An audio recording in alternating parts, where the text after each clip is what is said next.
Sin más preámbulos, recibamos al doctor y maestro del texto sagrado, José Briceño, en su programa Palabra de Iluminación. Hoy vamos a concluir, hoy vamos a hablar de la kenosis, pero sin antes que el maestro nos dé un saludo. Maestro, bienvenido nuevamente a esta tu casa cara a cara con la verdad. Bendiciones, Joel, gracias por la invitación y yo no voy a decir una gran puerta, un gran portal que se ha abierto. Amén. Para un mundo, por ende, internacional. Estamos pasando fronteras. Estos programas, solo la eternidad es lo que nos va a decir hasta dónde han llegado estos programas. El apóstol Pablo no tenía ni la menor idea que lo que escribió en la cárcel, las cartas que escribió en la cárcel, iban a llegar tan lejos, iban a formar parte del canon del Nuevo Testamento. No, no entendía eso, solo estaba escribiendo. Y la eternidad lo que le va a decir, mira, el instrumento es como Watchman Nee, el asiático, estuvo preso y ahí fue donde él escribió los libros. El libro de mayor venta del mundo, después de la Biblia, no sé si sabías que era El Progreso del Peregrino. Oh, wow. Y eso fue escrito en la cárcel por Juan Bunyan. Se escribió ese libro. Entonces, la eternidad solo nos va a decir hasta dónde estamos llegando, o hasta dónde Dios está llegando a través de estos mensajes, porque es Dios. Nosotros somos instrumentos, solamente somos instrumentos. Eso es correcto, simplemente somos instrumentos. Y es increíble, como usted dice, nos acaba de decir hace unos segundos atrás, hasta dónde estas palabras llegan. Gracias a la tecnología podemos tener la manera de ver cuántas personas ven estos programas. Y es increíble ver cómo las personas ven estos programas, estas palabras, esta sabiduría que le ha sido dada por el Padre a usted, por el Eterno. Y cómo personas me escriben diciendo cómo estas palabras han impactado en sus vidas. Yo me imagino que estas personas, los apóstoles, todas las personas que escribieron, ¿verdad?, estos libros de la Biblia, quizás no tenían imaginación de cuán lejos sus palabras escritas, plasmadas, iban a llegar tan lejos a transformar vidas, a transformar corazones. Y ese es el propósito de estos programas. El propósito de estos programas no es nosotros engrandecernos, no es nosotros, no sé, enriquecernos, buscar nombres. No, nosotros el nombre que queremos enaltecer es el nombre de Dios, el nombre del Eterno, el nombre de Jesucristo, quien es el que salva, quien es sana y quien salva. Claro, y antes de comenzar, quiero decirle que pueden encontrarnos en nuestras redes sociales al maestro Briceño. Puede buscarlo en el YouTube, en el doctor maestro José Briceño. Ahí el maestro tiene mucha cantidad de estudios, de videos donde él habla de diferentes temas de teología, cristocéntrico. Y si usted está buscando a alguien que hable la palabra profundamente y que enseñe cómo es, vaya a la página del maestro José Briceño, búsquelo en Facebook, en su fanpage Facebook como maestro José Briceño, y en el TikTok maestro José Briceño. Así también le invito que si usted desea también puede entrar a mis páginas, a tu canal de YouTube, cara a cara con la verdad, J. Maldonado. Puede encontrarme en el TikTok como cara a cara con la verdad y en el fanpage Facebook, como cara a cara con la verdad. Ahí usted va a estar siempre al tanto de lo que estamos haciendo.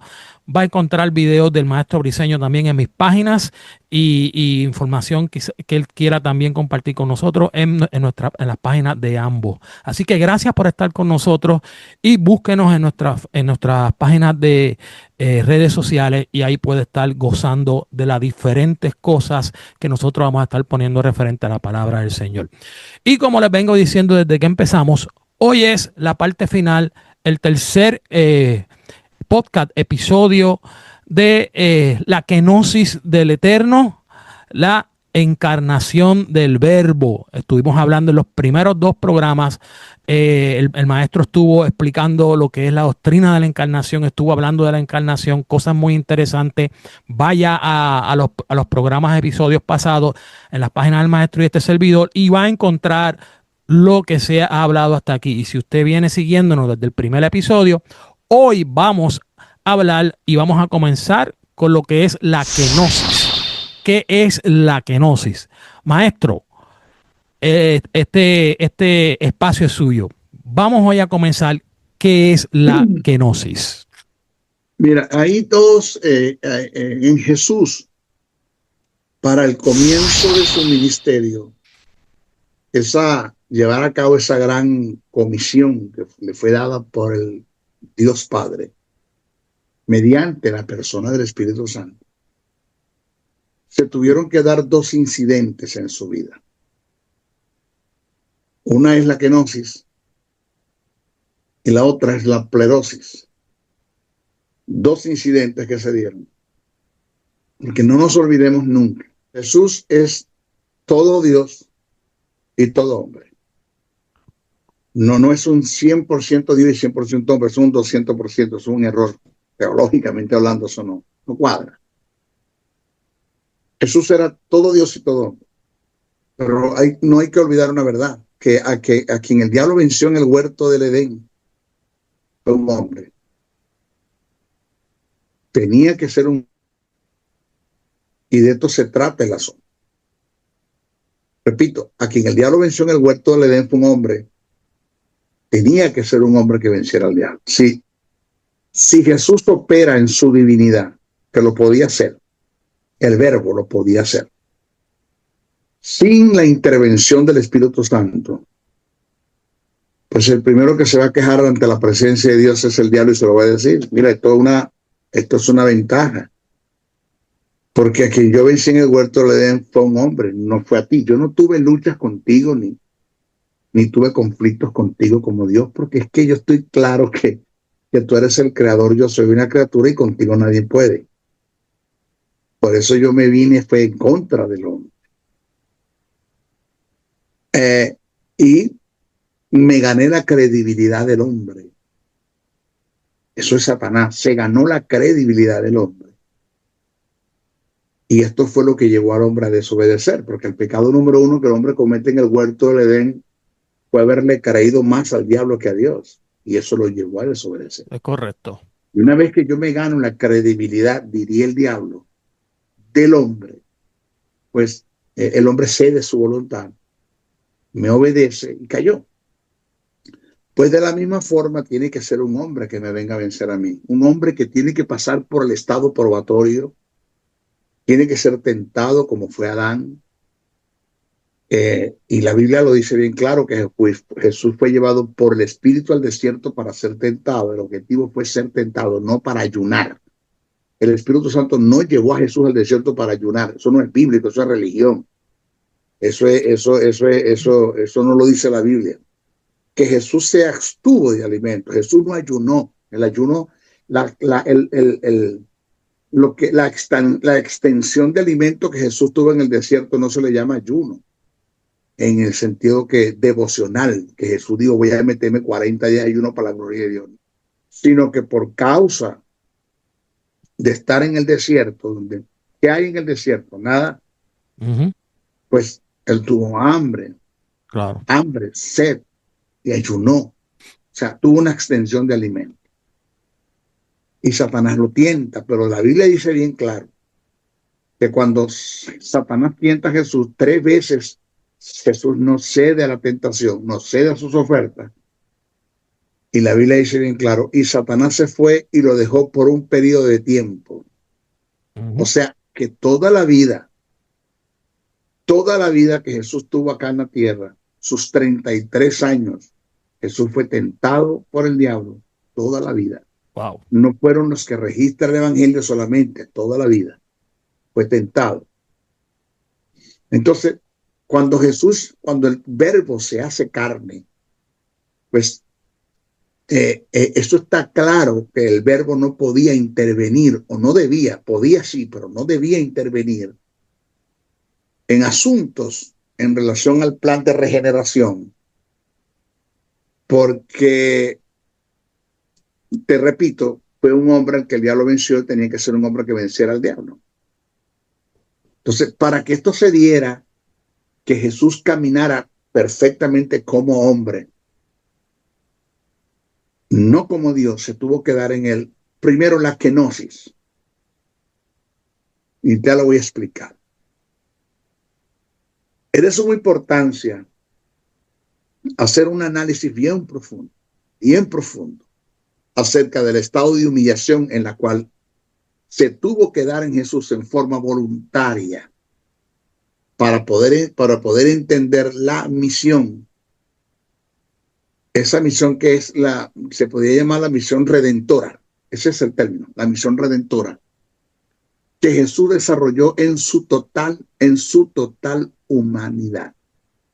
No nos olvidemos, Jesús fue un hombre de carne, de hueso. Jesús es la tricotomía que está en ti, está en mí. Jesús es un espíritu con un alma y vive en un cuerpo. Y estuvo en un cuerpo que no sé cómo va a caer esta locura que voy a decir, que tiene que ver con tiene que ver con la posición de Jesús en la actualidad ahora. Pero voy a decirlo y me regreso de una vez.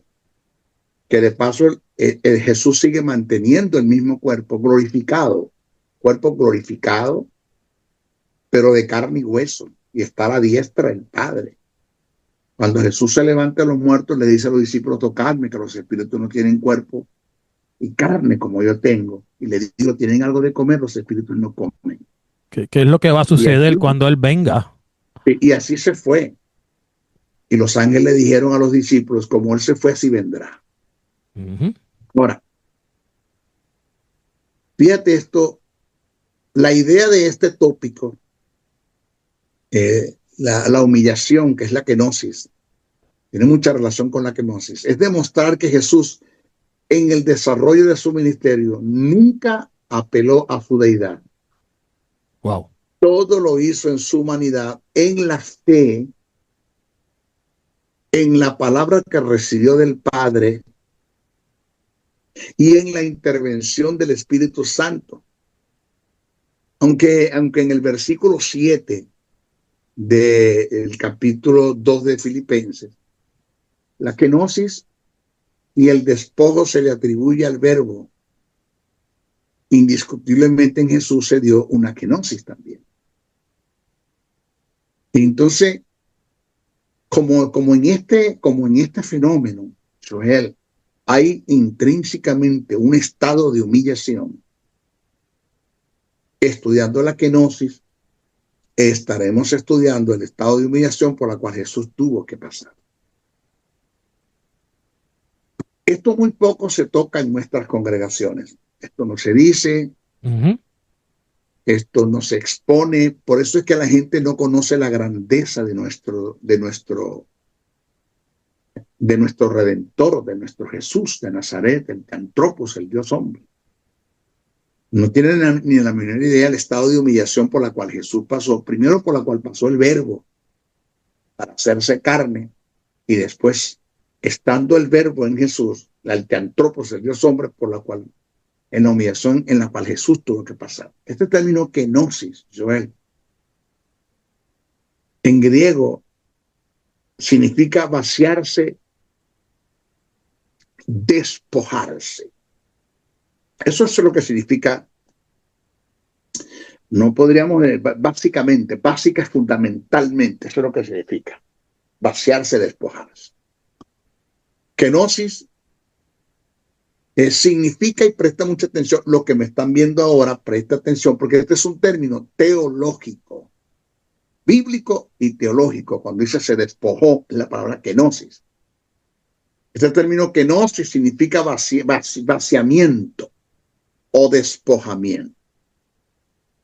Un término teológico clave en el cristianismo que describe la voluntaria renuncia de Cristo a su gloria divina y prerrogativas para asumir la naturaleza humana, humillándose hasta la muerte de cruz para la salvación o la regeneración del ser humano caído en Adán. Pero sin dejar de ser Dios, sin dejar de ser Dios. Esto está escrito en Filipenses 2:7. Ahora, el término kenosis relacionado a Cristo implica el vaciarse y despojarse de todas sus prerrogativas, propiedades y principios divinos, que siendo Dios tenía que dejar de operar como Dios. Siendo Dios, tenía que dejar de operar como Dios. O sea, que Él renunció temporalmente a su divinidad. Sí. Pero ya te voy a explicar algo que lo vas a agarrar en el espíritu y vas a decir, ¡ping! Ya, maestro, lo entendí perfectamente. Cuando Satanás le dice a Jesús, si eres hijo de Dios, porque Jesús tuvo hambre, Satanás tuvo que esperar que en Jesús se abriera una puerta para tentarlo, si no, no lo puede tentar. Y se abrió lo que llaman un tipo de concupiscencia, que el término concupiscencia en nuestras escrituras se lo adhirieron a lo malo. Pero el término concupiscencia es la palabra epitumia, que significa deseo desenfrenados de cualquier tipo. O sea que hay concupiscencias buenas y hay concupiscencias malas. Cuando Jesús dijo, cuánto he deseado de comer con vosotros este pan, porque no lo volveré a comer con vosotros hasta que esté en el reino de mi Padre, la palabra deseado es concupiscencia. Porque hay concupiscencias buenas y malas. Cuando a Jesús le da hambre por los 40 días que está en el desierto, eso se llama concupiscencia, un deseo que él tenía de comer. Satanás, óyeme bien lo que viene, tuvo primero que esperar que Satanás abriera una puerta. Que Jesús abriera una puerta. Satanás tuvo que esperar que Jesús abriera una puerta, porque ¿cómo lo tienta si el tipo lo tiene cerrado? Claro. Lo tiene bloqueado. Viene el Dios de este siglo y nada tiene en mí. Jesús nunca le dio oportunidades a Satanás ni le abrió las puertas, nada. Jesús nunca pisó un terreno satánico, no se halló pecado en él. Dice el texto sagrado. Entonces Satanás tiene que esperar que Jesús se abra una puerta para tentarlo. Todo lo contrario muchos en nuestras congregaciones. Que Satanás no tiene que esperar que abra una puerta para tentarlo, sino que ellos mismos la abren. Ellos mismos la abren cuando son tentados de su propia concupiscencia. Es más, hay hombres en la iglesia o mujeres que caen en pecado y ni siquiera son tentados por Satanás. Ellos mismos cayeron, ellos mismos se dieron. Las puertas siempre la tienen abierta. Ni siquiera Satanás estaba presente cuando cayeron. El sistema se los envolvió, el sistema los llevó, porque fueron conducidos por su propia concupiscencia. Wow, qué profundo eso. Ahora, ¿cuándo es que Satanás tiene que esperar que un hombre abra la puerta? Cuando vives una vida en el espíritu. Cuando vives una vida en el carácter de Dios, en el fruto del espíritu, en amor, en gozo, en paz, en paciencia, en benignidad, en bondad, en fe, en mansedumbre, en templanza. Cuando eres un hombre que eres consagrado, cuando eres un hombre que tiene un sentido de traslado, que sabe que fuiste trasladado de las tinieblas a la luz y que nada haces en las tinieblas. No eres como el perro que vuelve al vómito o como el puerco que después de ser lavado vuelve al lodo. Tienes un sentido de conveniencia. Todo me es lícito, pero no todo me conviene. Entiendes que eres un embajador de Dios, de Cristo, de Dios Padre, de Dios Hijo, de Dios Espíritu Santo. Un embajador del reino, de la luz, del reino eterno, en la iglesia para un mundo que se pierde, y no eres un espía del diablo dentro de la iglesia participando del mundo. Cuando tú tienes ese sentido, eres un hombre consagrado y cerrado, pues Satanás tiene que esperar que tú abras una puerta. Le es difícil Satanás tentarte. Por eso es que cuando Satanás tienta a Jesús, le dice, si eres hijo de Dios, di estas piedras que se conviertan en pan. Presta atención, y ustedes que me están viendo allí, de la única forma que Jesús hubiese operado o hubiese hecho las piedras convertirse en pan es que haya operado a su divinidad. O sea, que sea el verbo el que intervenga y convierta las piedras en pan. Por eso es que Jesús le dijo a los fariseos, mi padre puede hacer de piedras hijos. Entonces, ¿qué quiso decir? Cuando Satanás le dice a Jesús, si eres hijo de Dios, di estas piedras que se conviertan en pan, Satanás está tirando una piedra para llevarse a dos pájaros. Porque lo que Satanás quiere es que Jesús opere en la divinidad para hacer las piedras en pan. Y si Jesús opera en la divinidad, porque como ser humano no lo podía hacer, a menos que el Espíritu Santo interviniera, que estaba en él, e hiciera las piedras en pan, pero el Espíritu Santo tampoco lo iba a hacer. Entonces lo del diablo era que Jesús, que apelara su divinidad al verbo para hacer las piedras en pan y se lleva dos pájaros en uno. Entonces el verbo asume la tentación y se quebranta un principio cuando dice que Dios no puede ser tentado por el mal ni él tenta a nadie. Claro, claro. Al quebrantarse ese principio, pues automáticamente no solamente se pierde Jesús, sino que perdemos al Verbo. Esto es profundo lo que estoy diciendo. Wow. Entonces la deidad se convierte en el conjunto de la deidad, o sea, la Trinidad pasaría a ser una dualidad. Entonces nos quedaríamos con Dios Padre y Dios Espíritu Santo porque el Theantropos, el Dios hombre, se perdió, incluyendo la persona del Verbo que estaba en él. Entonces, Jesús, era lo que Satanás quería, que Jesús apelara a su divinidad, que apelara al Verbo, para que a causa de esto se perdiera la posibilidad de que él pueda regenerar al hombre. Si esto hubiese pasado, pues Jesús se pierde, igual como se perdió Adán. La muerte, el pecado entra en él, la simiente satánica entra en Jesús, el pecado entra en Jesús y se muere. Y Dios no tiene posibilidad de regenerar al hombre porque no tiene más hijos, no tiene más verbo que se hagan carne. Esto se perdió. La gente ni siquiera tiene una idea, no tiene una idea del riesgo que hubo en la tentación cuando Satanás tentó a Jesús. Ni siquiera tiene una idea de lo que pasó allí. Ahora, Jesús nunca dejó de ser Dios. Nunca. Nunca. Sencillamente se limitó en lo absoluto en sus propiedades, en sus propiedades divinas, para llevar a cabo el plan de salvación o el plan de regeneración.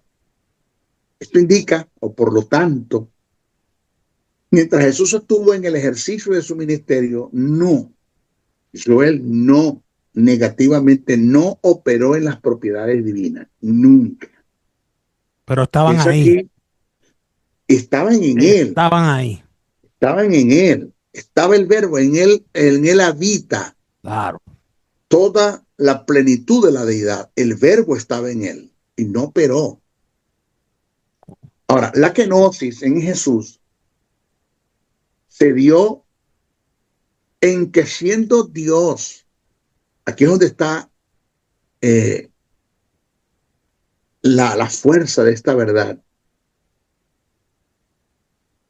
que siendo Dios en el transcurso de su ministerio, no debía operar como Dios. No, tenía que caminar en la condición humana como un hombre. No se te olvide esta verdad del reino, Joel, los que me están escuchando. Jesús es el postrer Adán. La palabra postrer significa uno semejante al primero. Uno semejante al primero, con posibilidades de pecar como el primero. Por eso fue tentado, pero no pecó. Y aquí vamos a aprender una verdad del reino que te va a bendecir. Adán pudo haber hecho lo que Jesús hizo. Acuérdate que quien fue tentada fue la mujer, no Adán. Adán fue seducido por la mujer. Satanás no tienta a Adán, tienta a la mujer. A la mujer. Satanás busca la parte más débil, que es la mujer. Es un animal. Sabe lo que está haciendo. Una estrategia. Y cuando la mujer come del árbol, del fruto, la simiente satánica entró en la mujer, pero no en Adán. Adán tenía que comer para que la simiente satánica entrase en él, igual como entró en Eva, como entró la muerte en Eva.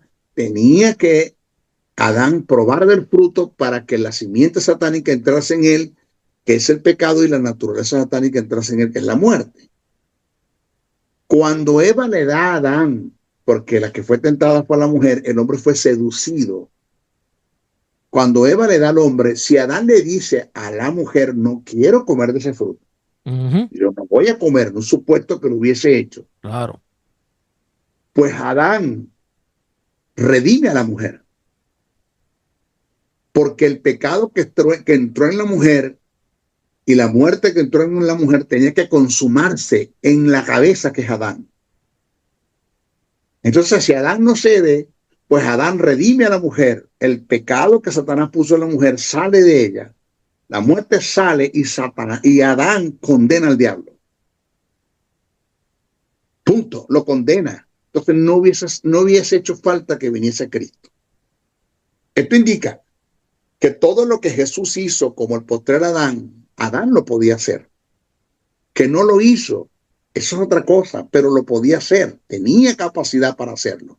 Entonces, de la misma forma que Adán caminó y operó mientras estaba en el huerto antes de pecar, pues Jesús caminó también en la misma naturaleza, sueño, hambre, frío, calor, sudaba, sangraba, tenía hambre, hizo sus necesidades fisiológicas como tú y como yo. Ese era Jesús, el Adán antes de caer. Ahora, hubo etapas en el ejercicio de su ministerio en la que Jesús manifestó la divinidad. Pero maestro, usted se está contradiciendo. No, por eso quiero que preste atención. Presta mucha atención. Hubo etapas en el ministerio de su divinidad, en su ministerio, en la que Jesús manifestó su divinidad. O sea, el verbo se manifestó. Pero dichas manifestaciones no afectaron para nada el ministerio de la regeneración. Misión. Para nada. Te las voy a decir. ¿Dónde está eso en la Biblia? Eso está en la Biblia. Perdone el vulgo, ¿no? Y no lo voy a decir en forma peyorativa, sino informativa. Que los evangélicos no estudian es otra cosa. Por eso es que yo no soy evangélico. Gracias a Dios que yo no me identifico con ninguna religión. Yo me identifico con el evangelio de Jesucristo. Con el evangelio que Jesús predicó y que le confió a los apóstoles y que yo estoy predicando. Yo vivo el evangelio. Yo camino por el evangelio. Yo predico el evangelio. Mi vida está para el evangelio, pero no soy evangélico. Ahora, eso como dice un tero puertorriqueño, esos son otros 20 chavos. Escucha. Número 1, recibe adoración. Eso está en Mateo 14:33 y Juan 5:23. Solamente Dios recibe adoración. Jesús recibió adoración. 2, perdonó pecado. Según Marcos 2:1-12, Lucas 7:48-49. Perdonó pecado. Solamente Dios perdona pecado. 3, se titula Señor del día de reposo. Wow. Él es el Señor del día de reposo. En otras palabras, yo no estoy llamado a guardar el día sábado. Yo hice el día sábado para los hombres. Yo soy el Señor del sábado, dice eso. ¿Qué te pasa? Eso está en Marcos 2:28. Se adjudicó el yo soy. Ese término en hebreo que es el Ayat, el eterno presente de Dios. Yo soy, cuando le dijo Dios a Moisés, yo soy te envía. Ayat, el eterno presente de Dios. Jesús se lo adjudicó, que solo le pertenece a Dios, que tiene que ver con su independencia. Ese término yo soy significa el Jehová Yureb, no el Shaddai, sino el Yureb, Jehová Yureb, el que se provee a sí mismo. Jesús se lo atribuye. ¿Y dónde está eso? Jesús se lo atribuye. Por muchas veces dijo, yo soy el pan de vida, yo soy la resurrección en la vida, yo soy el camino de la verdad de la vida, y si no creéis que yo soy, moriréis en vuestros pecados. Wow. ¿Eh? Y eso del yo soy está en Juan 6:35, Juan 6:41, Juan 6:48, Juan 6:51, Juan 8:24, Juan 10:7, Juan 14:6. Wow. Y lo último en la operación de su divinidad es que cambió el sentido de la inspiración de las escrituras. Mejoró. Según Mateo 5:21-28. ¿Dónde dice eso, maestro? Jesús dijo, oíste que fue dicho ojo por ojo, diente por diente, mas yo digo. Cambió el sentido de la inspiración. O sea, lo que está escrito y que mi Padre lo decretó y se escribió por inspiración del Espíritu, yo lo voy a cambiar ahora. No va a ser así más, va a ser así. Y no desvalorizó la inspiración, sino la mejoró a favor del hombre. Claro. Pero solo el verbo puede hacer eso. Es correcto. Jesús como hombre no debía caer en ese terreno. porque quebranta todos los principios. Entonces, debemos aclarar que todas estas manifestaciones en su divinidad no afectaron el plan de salvación que Dios Padre tenía que desarrollar en su Hijo. ¿Cuáles manifestaciones? Las que te acabo de nombrar. Cuando nos referimos a afectar el plan de salvación, o cuando yo hago referencia a esto, estoy enseñando una verdad que parte de un principio que no puede ser alterado. Es un principio sine qua non. El diablo en el huerto del Edén venció a un hombre. Yo te lo dije ya, pero te lo voy a reiterar para que no se olvide. Pablo dijo, no me canso de decirte las mismas cosas. El diablo en el huerto del Edén venció a un hombre. Tenía que ser un hombre que venciera al diablo. No podía ser Dios. La pelea no es entre Dios y el diablo. O sea, ¿quién puede con Dios? Es una desventaja. ¿Quién puede con Dios? Nadie. En Hechos 10:38, esto indica, para continuar la lección del pensamiento, presta atención a esto, que todos los milagros que se dieron en el ministerio de Jesús, todos, mira, ni uno, solamente se cree que un solo milagro Jesús hizo como verbo, que fue cuando convirtió las aguas en vino. Okay. La única intervención divina con el cual el verbo se manifestó para producir un milagro, que es convertir las aguas en vino, que sería igual que convertir las piedras en pan, fue cuando María le dijo a Jesús, Señor, se les acabó el vino. ¿Cómo le responde Jesús a María? Mujer, no le digo madre, porque quien está hablando es el verbo. Mujer, ¿qué tienes contra mí? ¿Qué tienes conmigo? Mi hora no ha llegado. O sea, el que yo opere en el poder del Espíritu Santo para esto todavía no ha llegado mi hora. Entonces, cuando él dice, pero pon las tinas, y quien crea las aguas y las hace vino es el verbo manifestando su gloria, su poder, pero que dicha manifestación o dicho milagro no afectó el plan de salvación. Presta atención a esto. Esto indica que todos los milagros que se dieron en el ministerio de Jesús fueron posibles por la intervención del Espíritu Santo que moraba en él. Todos. No hay un milagro registrado en las Escrituras que Jesús en su divinidad o en su humanidad haya hecho. Wow, ¿cómo es esto, maestro? Te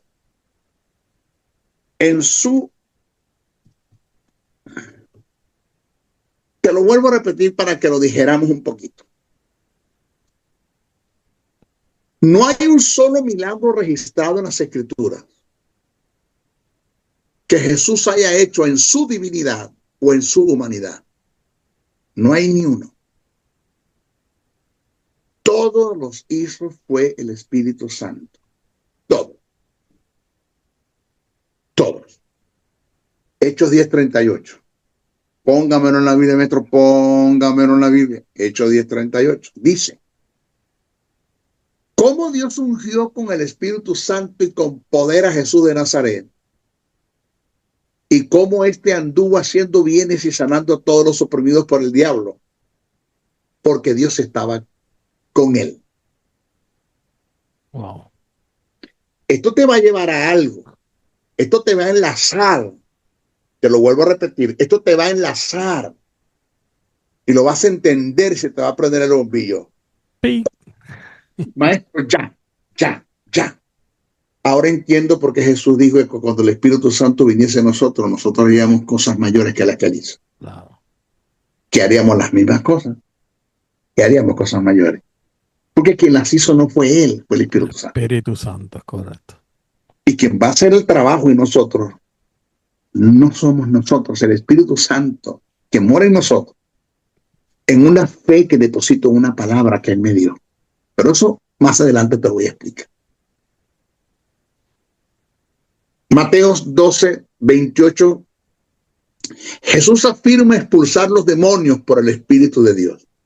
Cuando le dijeron por Belcebú echa fuera demonios, Jesús dijo, pero si yo por el Espíritu de Dios echo fuera los demonios, ¿quién echaba fuera los demonios? El Espíritu de Dios que estaba en Jesús. Jesús nunca echó fuera un demonio, nunca. Fue el Espíritu Santo el que echaba fuera los demonios. Hubo un caso donde el endemoniado gadareno, los demonios que estaban en el endemoniado gadareno, se ofrecieron a salir de los cuerpos, pero lo hicieron intimidados. Cuando vieron a Jesús, se intimidaron y se ofrecieron a salir de los cuerpos. En Lucas 4:14 se nos dice, esto expresa, Lucas 4:14, y Jesús volvió en el poder del Espíritu a Galilea. ¿Cómo dice? Y Jesús volvió en el poder del Espíritu a Galilea. Ok, presta atención a esto. Las Escrituras solo registran un milagro que se dio por la intervención del Espíritu en la vida de Jesús, y este fue en las bodas de Canaán, ya te lo dije, convirtiendo las aguas en vino. En la respuesta que Jesús le da a María, vemos a Jesús refutando dichas demandas. Analicemos el pasaje. Como dice Juan 2:1-4. Al tercer día se hicieron unas bodas en Canaán de Galilea, y estaba allí la madre de Jesús, y fueron también invitados a las bodas Jesús y sus discípulos. Y faltando el vino, la madre de Jesús le dijo, no tienen vino, no tienen vino. Jesús le dijo, ¿qué tienes conmigo, mujer? Aún no ha venido mi hora. La expresión "que tienes conmigo, mujer, aún no ha venido mi hora", muestra a Jesús negando la posibilidad en su humanidad, que no era el tiempo. Está negando la posibilidad que no era el tiempo de realizar milagros mediante la intervención del Espíritu Santo. No había llegado a su hora, por tanto el que intervino fue el Verbo que estaba en él, pero dicha intervención no quebrantó el plan de redención. Jesús, después de darse la kenosis, se dio la plerosis, que indica ser llenado o revestido de alguien o de algo. Esto es del Espíritu Santo que vino a morar en él. Entonces, todos los milagros que se dieron en Jesús se dieron por la plerosis, que es la morada del Espíritu en Jesús, que vino a él. Y el Espíritu Santo empezó a producir milagros a través de Jesús como el canal. Pero oído, quien hacía los milagros era el Espíritu, no era Jesús. Entonces Jesús nunca apeló a su divinidad en el ejercicio de su ministerio. Dependió totalmente de la fe en la palabra y en el poder del Espíritu que estaba en él. De aquí radica la promesa que hicieras a sus discípulos cuando le dijo, las obras que yo hago las haré también, aún mayores harán. Según el conocimiento del pasaje, esto es posible por el Espíritu Santo que vendría a morar en los discípulos. Juan 14, 12, 26. De no ser así, Joel, lo que Jesús les dijo a sus discípulos referente a sus obras sería una burla, porque ¿cómo le va a estar diciendo Jesús a sus discípulos que las obras que él hizo las harían en mayor proporción si los discípulos no son Dios, en el caso de que Jesús la haya hecho apelando a su divinidad? O sea que Jesús le dice a sus discípulos, las mismas obras que yo hago, ustedes las harán. Claro. Es porque el mismo Espíritu Santo que está en mí va a estar en ustedes. Es correcto. Y él va a hacer milagros en ustedes como ni siquiera en mi vida lo hizo en el transcurso de los 3 años que tengo de ministerio. No las hizo en mí, pero las va a hacer en ustedes también. Entonces, los términos mayores no solamente tiene que ver con cantidad, sino con calidad. Es decir, el Espíritu Santo vino a morar en nosotros como su templo para hacer cosas mayores que las que Jesús hizo en cantidad y en calidad. La humanidad de Jesús fue tan latente en su ministerio, Joel, que nunca operó en la omnisciencia. Nunca operó en la omnisciencia.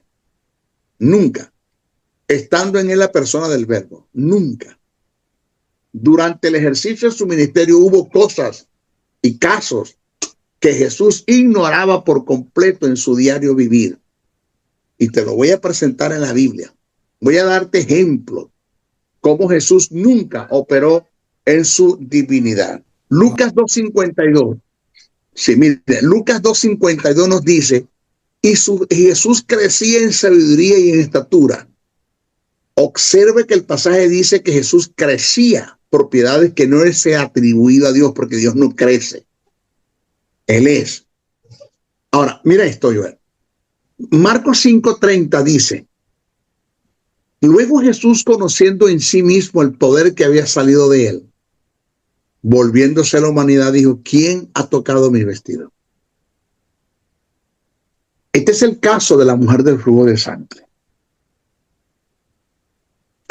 Mi pregunta es si Jesús está operando en la omnisciencia, porque sí era omnisciente, pero no operaba en la omnisciencia. Entonces, si Jesús estuviese operando en la omnisciencia, habría un contraste en su divinidad, porque conociendo lo interior de él, no conoce lo que sucede a su alrededor. Wow. El contexto afirma que Jesús en ese momento no estaba operando en la omnisciencia. Al contrario, estaba en su total humanidad. El versículo 32 dice, pero él miraba alrededor para ver quién había hecho esto, o sea, quién había tocado los vestidos, el caso de la muerte del flujo de sangre. El versículo 33 dice que la mujer se descubre ante Jesús diciéndole la verdad. Entonces es cuando Jesús tiene conocimiento del caso.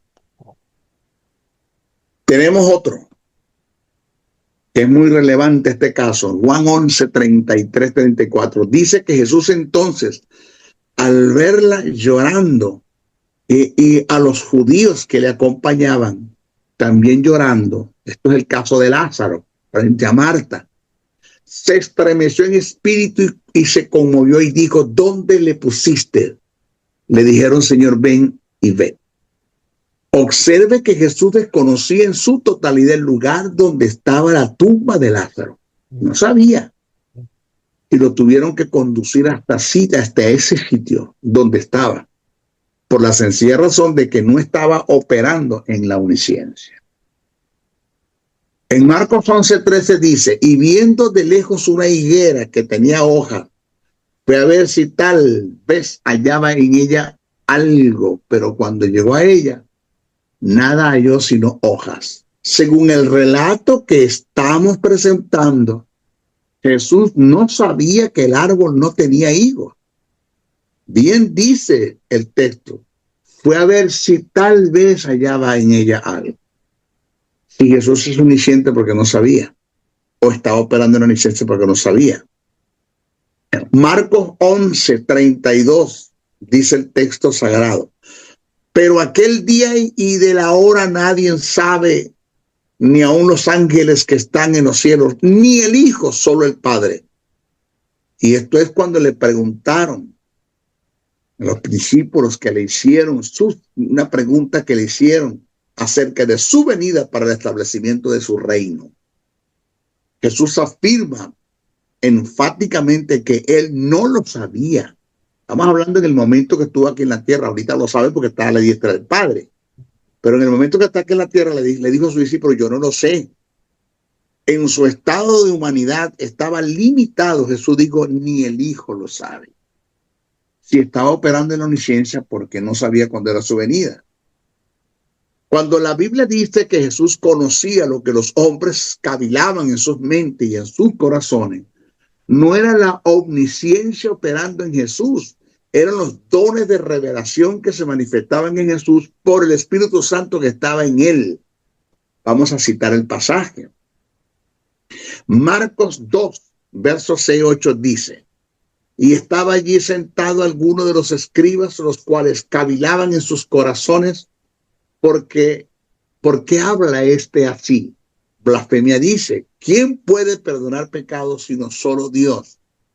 Y conociendo luego Jesús, oído en su espíritu espíritu. ¿En qué? En su espíritu, que cavilaban de esta manera dentro de sí mismos. Les digo, ¿por qué caviláis así en vuestros corazones? Ese relato también está en Lucas 5, 21, 22. Dice así: entonces los escribas y los fariseos comenzaron a cavilar diciendo, ¿quién es este que habla blasfemia? ¿Quién puede perdonar pecados sino solo Dios? Jesús entonces, conociendo los pensamientos de ellos, Lucas dice que conocieron los pensamientos de ellos. Marcos no dice así. Marcos dice, conociendo luego Jesús en su espíritu. Estamos seguros que era el Espíritu Santo el que estaba manifestando los dones en Jesús de revelación. Ahora, observe que quien da testimonio de la posible omnisciencia de Jesús fueron dos escritores, Marcos y Lucas, que recopilaron información, pero no estuvieron presentes en la escena como para detallar el asunto. Entonces es de notar, Joel, que quien le diera esta información a los escritores se dejó llevar por lo acontecido, mas no tenía ni la menor idea del conocimiento de la vida en el Espíritu, en Jesús, que sin lugar a dudas fue quien le reveló en palabra de ciencia el cavilar que estos fariseos tenían en el interior. Pero nunca Jesús operó en omnisciencia. Aquí en Juan 1, el capítulo 47-48 dice, cuando Jesús vio a Natanael que se le acercaba, dijo de él, he aquí un verdadero israelita en quien no hay engaño. Le dijo Natanael, ¿de dónde me conoces? Respondiendo Jesús le dijo, antes que Felipe te llamara, cuando estabas debajo de la higuera, te vi, según Juan 1, 47-48.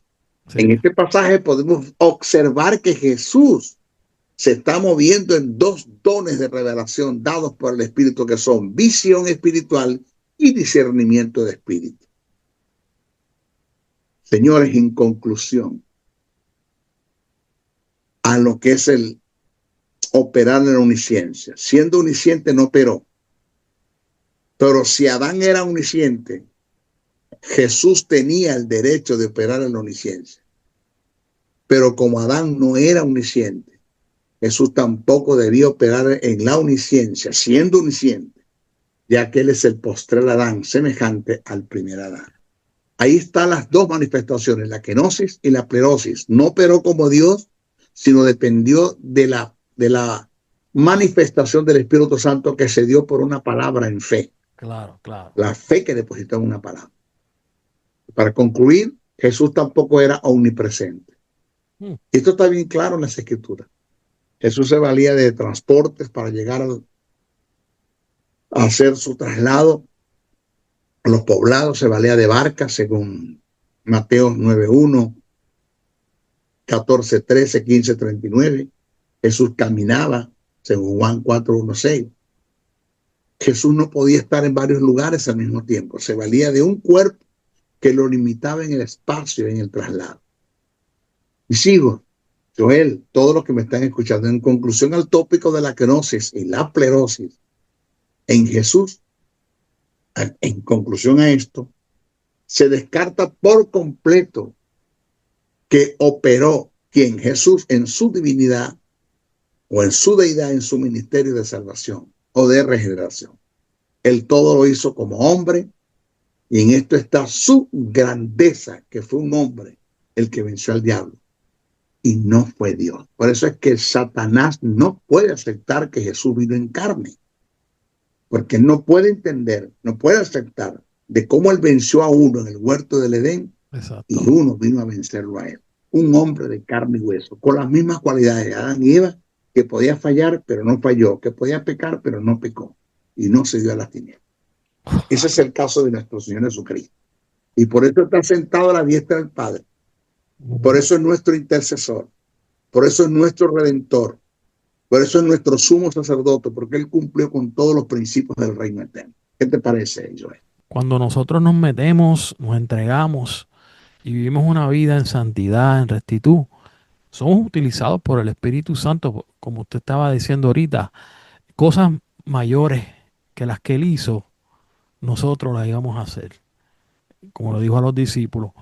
pero todo es a través del Espíritu Santo. Y Él fue ejemplo para nosotros de que nosotros también, con el Espíritu Santo en nosotros, podemos ser utilizados como Él mismo también fue utilizado a través del Espíritu Santo.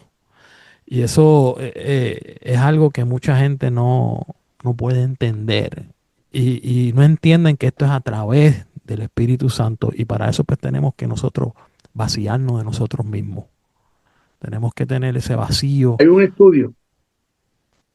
estudio que acabo de subir que se llama, está en YouTube, lo subí ahora. Se llama La Espada del Espíritu, el Rema de Dios. Ahí explico la intervención del Espíritu Santo a favor nuestro o a favor de los que nos rodean cuando depositamos la fe en una palabra que el Padre nos ha dado. Wow. Ahí muestro eso. Wow. Pero vayan a YouTube, ahí está ese estudio completo. Esto es una bendición. Esto no se da en nuestras congregaciones por muchas razones. Y una es que muy pocos conocen estas verdades del reino. Muy pocos las conocen. Porque muy pocos estudian las Escrituras. La gente lo que hace es que lee Biblia, pero no estudia las Escrituras. Quiero darle las gracias al maestro Briceño por esta, ¿verdad? Este cierre de esta serie que terminamos en la kenosis del Eterno, ¿verdad? La encarnación del Verbo, muy poderoso. Yo creo que más claro no pudo haber estado el maestro Briceño explicándonos estos versículos del 5 al 9 de Filipenses 2. Antes de irnos, ¿verdad? Quisiera decirles que vayan a las cuentas de las redes sociales, tanto del maestro Briceño como de este servidor. Al maestro Briceño, al doctor maestro Briceño, tanto en YouTube, en el Facebook, maestro José Briceño, TikTok, maestro José Briceño, y el doctor maestro José Briceño en YouTube, esta plataforma, en este canal. Igualmente, si pueden ir a las mías, cara a cara con la verdad, en el YouTube, J. Maldonado, cara a cara con la verdad, J. Maldonado, y en el fanpage del Facebook, cara a cara con la verdad, y en el TikTok, cara a cara con la verdad. Se lo agradeceremos que ustedes, si desean, pueden suscribirse, darle like y seguirnos en nuestras cuentas para que ustedes puedan conseguir todo este tipo de material y puedan ser edificados. No solamente ustedes personal, también pueden llevar estos estudios a sus congregaciones y en reuniones que ustedes tengan, que estén hablando de estas porciones de la palabra y de este tipo de estudios. Maestro, agradecido. Será hasta una próxima donde estaremos hablando de otros temas. Y gracias a ustedes porque nos dan el apoyo, que entran, y acuérdense de compartir estos programas, compártanlo, denle like, comenten, para que así el organismo pues pueda seguir corriendo y poder llegar a muchas más personas. Así que bendiciones, maestro. Bendiciones, hermano. El doctor y maestro del texto sagrado, José Briceño, se despide hasta una nueva intervención en su programa Palabra de Iluminación, el cual está bajo la cobertura del Ministerio Internacional Jesús Soberano Señor. Comunícate al WhatsApp +1 786-604-3352. Te esperamos en nuestra próxima intervención de tu programa Palabra de Iluminación. Bendiciones, bendiciones, bendiciones.